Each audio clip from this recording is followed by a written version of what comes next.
Ayah David Ozora dikawal Banser hadiri sidang, sikap Mario Dandi tetap jalan tegap tanpa menunduk. Sosok ayah David Ozora, Jonathan Latumahina terlihat tampak hadir di ruang sidang Pengadilan Negeri Jakarta Selatan Selasa 6 Juni 2023. Dia menghadiri langsung sidang perdana terdakwa penganiayaan anaknya Mario Dandi. Pantauan di lokasi, Jonathan tampak menggunakan kemeja warna hijau, bahkan kehadiran Jonathan ini mendapatkan pengawalan ketat dari sejumlah banser yang ikut mendampinginya. Dia terlihat kerap beberapa kali berbincang dengan rekan di sampingnya. Dia duduk di antara pengunjung sidang yang hadir. Kehadiran Jonathan sebelumnya telah disampaikan oleh kuasa hukum David, Melissa Anggraini kemarin.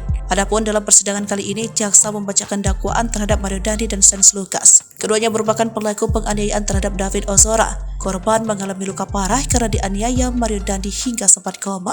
Dikutip dari laman SIPP Pengadilan Negeri Jakarta Selatan, keduanya akan didakwa dengan pasal penganiayaan berat dengan hukuman maksimal 12 tahun penjara.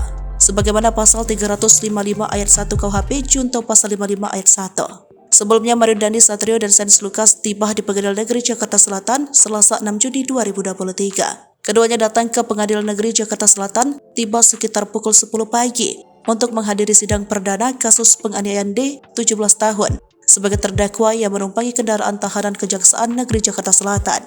Padahal kontras ketika Mario Dandi dan Shane Lucas memasuki lorong Pengadilan Negeri Jakarta Selatan.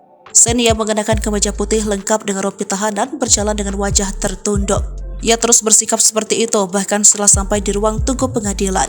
Sementara itu, Mario mengenakan pakaian serupa berjalan dengan badan tegap. Ia menatap para awak media yang sibuk memotret dirinya. Walau demikian, keduanya tidak menjawab satu persatu pertanyaan yang dilontarkan awak media. Keduanya diam 1000 bahasa sambil melewati lorong Pengadilan Negeri Jakarta Selatan.